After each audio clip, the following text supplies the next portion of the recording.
সকালে আমি দোকানে ছিলাম না, বাট সিনকেট করেছে আপনার হচ্ছে রুবেল নামে আর রুহুল নামে একজন আমার দোকানে এসে। একটা মেয়ে ঘটিত একটা ব্যাপার স্যাপার, একটা মেয়ের সাথে আমার রিলেশন ছিল, বাট এখন নেই।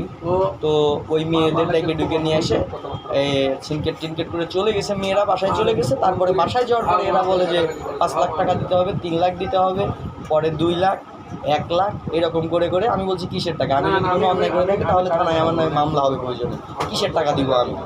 তো পরে কি করছে, পরে কি করছে, পরে আমার ছোটো ভাই বাসায় যাচ্ছিলো দোকান অফ করে, আমার ছোটো ভাইয়ের কাছ থেকে বাইকটা গাড়ি নিয়ে রেখে দিয়েছে আর বলছে কালকে সকালে 70,000 টাকা দিয়ে গাড়িটা নিয়ে যাস।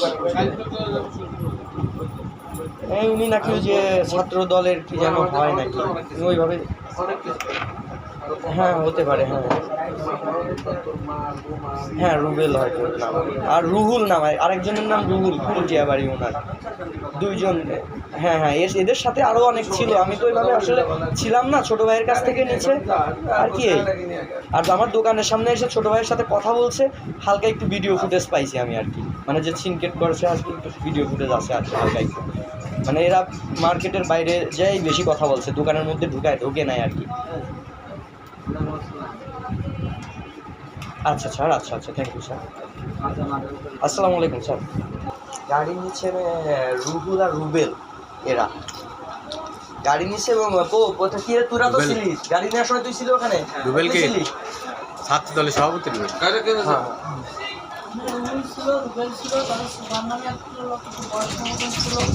রুবেল হলো কোন রুবেল? এই তো তাইলে ছাত্র দলের ছাত্র দলের সভাপতি। ওই যে ভরসা করে